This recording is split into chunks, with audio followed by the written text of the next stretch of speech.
Alrighty, the level 63 Dancer quest, given to us by Nashmira, Costa del Sol, is a soirée in the Sultanate. Here we go. Well, if it isn't my star pupil, you couldn't have come at a better time. A messenger just arrived. It would appear that Master Gegeruju has received a response from his friends in the Sultanate. I forgot what voices I did for some of these people, so I apologize. I remember hers is kind of loftier, like, and then the star dancer is kind of more like this. But anyway. As for the details, he would deliver them to us in person. Why don't you go on ahead to his villa? I will fetch Rana and be along shortly.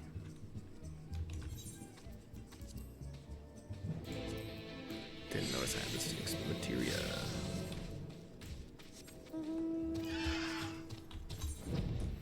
You fly east. I didn't know. Oh, maelstrom stuff. Interesting. Here's Gegeruju with his two usual Makot attendant females. We have a cutscene. I didn't see Rana, but we'll see if she's in this. Nashmira and Rana join us in the scene. Well, well, if it isn't my second favorite dancer. Good news, my girl. Thanks to the highest recommendation of yours truly, my friends at the Syndicate would be more than happy to host one of your performances in Ul'dah. He turns to one of his attendants, one of the Makot females. She hands something to us. You have our deepest gratitude, Master Gegeruju. Truly, your generosity knows no bounds. Ha ha ha! Think nothing of it. Your performance gave me a thrill I'll not soon forget, and while I'd love nothing more than to keep you all to my own, I'd be remiss if I didn't share my most remarkable discovery with the rest of the realm. That goes for you, in particular, my lovely Rana. You may be a bit rough around the edges, but that just adds to your untamed, dare I say, feral allure. Nothing would make me happier than to go down in history as the man who introduced your beauty to Eorzea. Why, Master Gegeruju, you're making me blush. Gah, thou'll take me. I simply can't bear the thought that you've performed on my stage for the last time. You'll grace me with one final farewell performance, won't you? Surely, after all I've done for you. Our apologies, Master Gegeruju, but we must not keep our audience in the Sultanate waiting. After all, this is but the second stop on our journey, a journey we must see through to the end. And besides, while your words do Rana and us all great honor, I would remind you that the girl is still an apprentice. Excess praise can lead to overconfidence, overconfidence to carelessness, and carelessness to an untimely fall. Do you hear me, Rana? No matter what glowing words your admirers may heap upon you, remember that your journey as a dancer has only just begun. Keep your feet planted firmly on the ground, lest you stumble on the road to achieving your full potential. But of course! And yet, it's truly inspiring to have such a devoted fan, is it not? Why, it helps me appreciate just how much I've blossomed as a dancer in such a short time. I do not mean to make light of your achievements. I ask only that you stay focused on the task at hand. Continue to hone your craft, and not let yourself get swept away by unchecked emotion. She nods at this. And with that, we should be taking our leave. Master Gegeruju, we thank you for your patronage and hospitality. When our business in Eorzea is done, we will return to fully express our gratitude. He nods at that. You need not feel compelled to travel with the troop, Mercy. I trust that you have matters of your own that you would attend to along the way. We shall await you in Ul'dah. I did the first two quests really well, and I just stumbled a bunch with her for some reason. I'm not sure. I'm gonna save myself a ticket. I'm gonna save myself some gil. And we're just gonna take an airship from our free teleport. So 120 gil will be our total to get to Ul'dah. And as far as like taking a little bit, the only annoying thing is the airship doesn't punt you out right next to an aetheryte.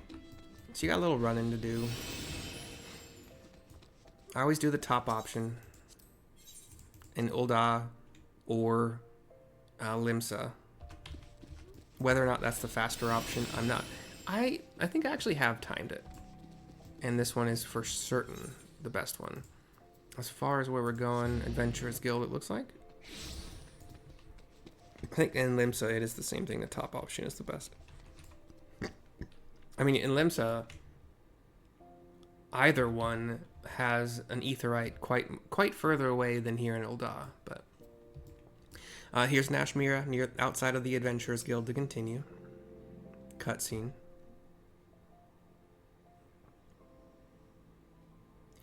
So, this is Ul'dah, Jewel of the Desert, but we're not here to see the sights. No, we must decide upon a suitable venue for our performance, our next performance. Let me see if this is... I'm going to take a screen grab here for the thumbnail. We'll see if there's a better one later. There probably will be, but... She turns and forms a circle with the group. We all kind of focus on her. As a matter of fact, I already have an idea. I was thinking we might put on a show in Stone's Throw, a settlement outside of town said to be home to the poor and downtrodden. Are you sure of this, Mistress Nashmira? I agree that the arts should be enjoyed by the lowborn as well as the high, but is some glorified shantytown truly the best place for us to find an audience here? Says Quilud. I would have it no other way. Now listen to me, Mercy, and listen carefully. Listening. You will recall that I told you that our Kriegstance has a unique power to clear hearts and minds of worries, and lift the spirits of all who behold it. Put another way, bringing joy and succor to the scorned and the suffering is no less than our calling in life. In Limsa as well, our audience included many who were down on their luck, and yet it did not seem those troubles weighed so heavily in their hearts. Mayhap this is a remnant of their pirate heritage, a flagon of ale in hand and a song on the lips, and all their cares fade away. Ul'dah is different. Here, I feel the scars of calamity run deeper, particularly among those who lack the coin needed to rebuild their lives to their satisfaction. Stone's Throw it will be. I can think of no place more in need of what we offer. You there! Halt! Halt, I say! Says a voice off screen.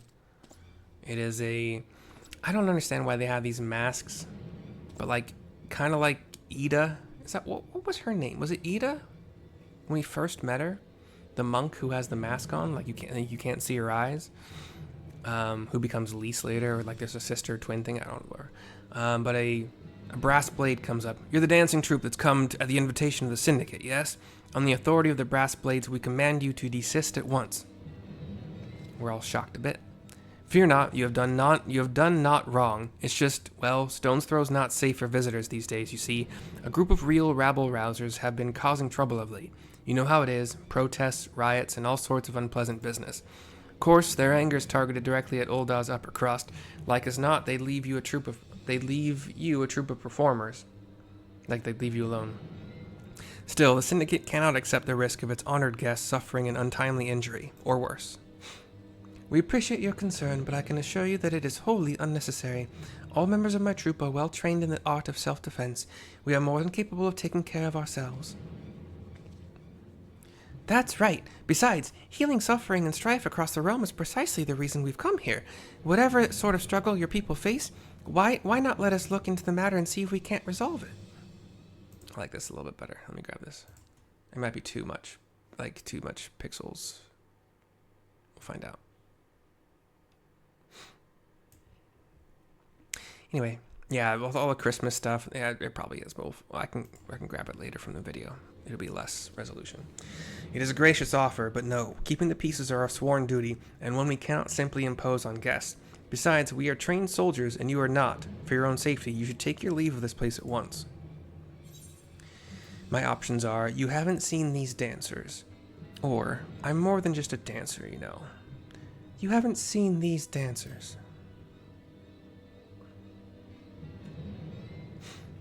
These are no ordinary dancers, you say? Well, I'm not entirely certain what you are implying. I suppose we have no reason not to take you at your word. That was really easy. Very well then. You and your friends may carry on. Just promise that you won't go looking for trouble, eh? And he gives a hand over chest salute and leaves.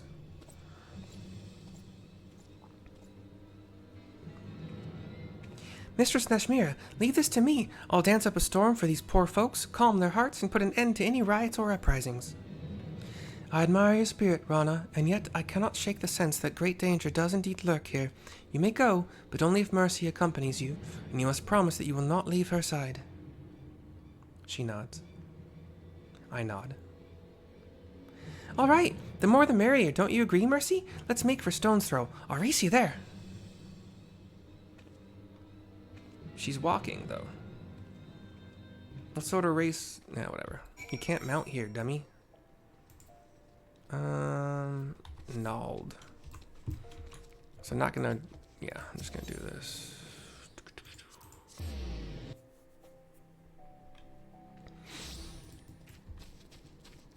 I had a feeling Stone's Throw was this little shanty town, literally a stone's throw from the gate.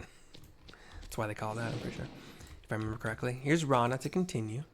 Oh, there you are. Let's get started, shall we? Our first task is to figure out just who's behind these riots. Why don't we split up, ask around, and see what turns up? I cock my head like, what? Don't tell me you're worried about that silly promise I made to Mistress Nashmira. Come now, Mercy. Clearly she worries overmuch. You saw me on the stage. Do I look like someone who can't take care of herself? Now, let's see what the townspeople can tell us. Meet you back here when we're both done, all right? I don't do her voice very well. Although, I can't honestly say I do any voice very well, but yeah. A beleaguered beggar, female, human, older. Riots? Aye. There've been some trouble here of late. Won't catch me dead getting myself involved. Whoever's behind it, wish he'd just bugger off and give us some peace and quiet for once. Of course, that doesn't stop those brass blades from glaring at me askance every time they come through the neighborhood. Not that I can blame them, I suppose. Rumor has it the true culprit's an expert in throwing the authorities off his trail. An abrasive beggar. Human, male, older. Looking for some rabble-rousing rioter, you say? I might know a thing or two. What's it to you? None of us here in Stone's Throw have much love for the rich. This much is true. Still, wasn't till lately when someone started talking about actually giving them their due. Thought they were just talking big. But lately it seems they've been putting their plot into action. Fly back to the west with my horse butt. Sorry about that. Although you're probably fine. Destination marker that is not the color of a fight, but we'll see.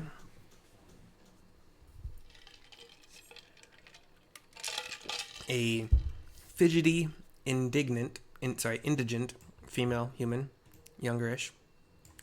Hey, you there? You the friends with that Makote girl, the one with the fancy dress? I nod to her. She was asking around about the riots, you know. Well, would you believe I actually saw her talking to one of the blackguards responsible for it all? I turned to her a little bit shocked. Last I saw, he was leading her away somewhere. I'd go after her if I were you. Well, I wouldn't. Never had the nerve for that sort of thing. But I reckon you should, before the poor thing comes to harm. This is a trap. You trapping me. Who knows? She did the stutter pretty well, you know. It's good acting, if nothing else. But we have a dark purple circle with Ron Amigo, one hand, one knee down. We have a couple bodies around her too, so she's taking out a couple of them. You gotta do the steps first, dummy.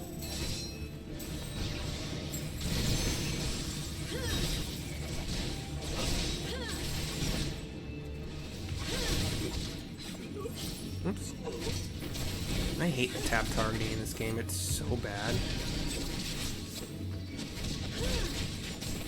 I don't know how to, I don't know the programming of it to say what is or isn't, like how to make it better, but I don't remember it being as annoying in like 11 or obviously other games like WoW and Guild Wars 2 and whatever, but I don't know how to fix it. Probably there is a setting somewhere, I just don't know it. But here's Ron Amigo to continue. We're aiding her. Another cutscene.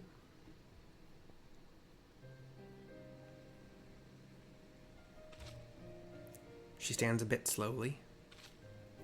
Oh, mercy! You really saved my skin. This man told me he'd take me to the rioters' hideout. He led me here and then, well, to be honest, I'm still unsure entirely what I witnessed. She looks at the two on the ground. It was the strangest thing. As soon as he brought me here, his body began to sway and spin in the strangest way. If I didn't know better, I'd say he was dancing. But we can talk about that when we're back in safer environs. I should probably summon the brass blades and file an official report. Meanwhile, could you return to the city and let Mistress Nashmira know I'm all right? And tell her I'm sorry for breaking my word. Certainly. Certainly, my love, my darling. Do do do do do do do do do do do do do do. I guess I could have just ran out the gate. I didn't know which gate it was. I mean, I did know which gate it was. I just didn't know where it was oriented within, or like on the outskirts of Ul'dah, but whatever. Here's Nashmira to finish the quest. I see. I had a feeling this would happen. Do not blame yourself, Mercy. You are not her keeper. I will deal with the girl myself when she returns. That said, I am curious. What can you tell me of this strange dance she says her would-be captors were performing? I don't know. I didn't see it, but we have a cutscene. She said it was swaying and she said staggering, I think, too. I don't know.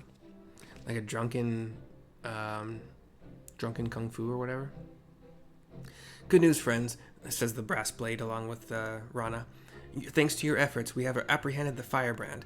Peace should return to Stone's Throw. For now, at least until the next rabble-rouser decides to fan the flames.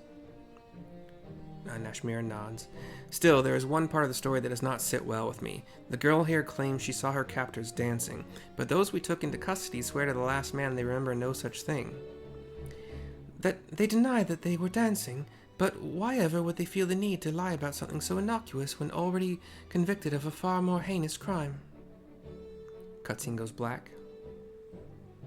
We get a little flashback as if they're thralls. They are kind of like looking up to the sky, or kind of they look like eyes glazed over, to me at least.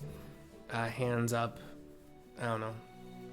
It is not precisely a lie. You see, from here the tale gets even stranger. They claim to have a vague recollection of their bodies moving, but insist they had absolutely no intention of doing so. They went on to say they couldn't even remember where or why they came up with the idea to riot in the first place. On the contrary, they seemed almost relieved, just as if some evil spirit had been banished from them. Interesting. So possession, maybe. Sounds like our friends have been partaking in a particularly unstable and unsavory alchemical concoction. At any rate, the brass blades will be taking over the investigation from here. Thank you for your assistance, and please carry on with the preparations for your performance with our blessing. He gives the hand over chest salute, or arm over chest salute again, and walks off. I'm sorry, Mistress Nashmira. I should have stayed with Mercy, like you said. Together, I'm sure we could have worked things out peacefully. In the end, I was not able to dance even a single step. Just as the Krieg's dance can enthrall and inspire, so can it serve us in battle. A true dancer must be prepared for both possibilities at all times. Mercy was able to display her skills as a dancer in battle today, and I suspect it is for that very reason that your would-be captors... But never mind that. I cock my head at this, but we'll see. I don't know. Rana, you disappoint me. It is not a lack of dancing prowess that led to your failure today. No, it was the overconfidence that led you to stray from your partner's side. When Troupe Falsiam dances, we dance as one. We dance to stir hearts and lift spirits, not merely to show off our skills, that our admirers might shower us with empty praise. I thought you understood this, but it is clear you still have much to learn. Her eyes are down. Looks a little sad. I am sorry, Mistress Nashmira. I promise I will not repeat my mistake. She turns and walks away. That part, she probably shouldn't have turned and walked away. She probably just should have stayed and whatever. Forgive me for making you suffer the girl's foolishness, Mercy. Though she has grown in skill, and it's clear she is still a child in more ways than one, I can only hope that she will take today's lesson to heart, lest she eventually pay the price. Alright, options are, is that not going a bit too far? Or you ask much of the girl?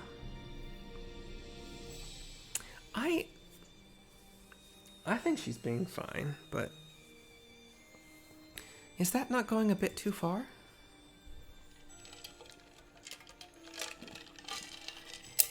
Being a true dancer is about more than knowing how to move one's feet. I must be tougher on Rana than anyone, lest Troupe Falsiam fail to carry out its sworn duty. I can see you are confused by my words. Do not worry, all will become evident in due time. Yes, both you and Rana will understand all too well. I cock my head at this again. And with that, I must prepare for our forthcoming performance. This time, I will be asking Rana to take the stage alone. She may consider it her opportunity to reflect upon her actions today, and, God's willing, learn and grow from her missteps. Meanwhile, perhaps it would be best if you too return to your training. If you and Rana truly mean to bring out the best in one another, both of you will need work harder. Both of you will need work harder than ever before. Farewell for now, and let us meet up again when it is time to move on. I'll give her a nod. I turn and leave. She looks up to the sky. Snow falling at nighttime. And now, I do believe it's time I did some investigating of my own. The camera pans up a little bit above her head, and a lot above her head. 103,000 experience points, 1463 gil. We see some Christmas stuff. It is interesting the cutscenes do include current events. I wish I knew programming, because, I mean, I learned a little bit, but very, very not enough. Anyway, it's cool that they include that. We say goodbye for now. We do so hope you enjoyed, and we'll see you next time. Bye. Nashmira, wave. What are you doing?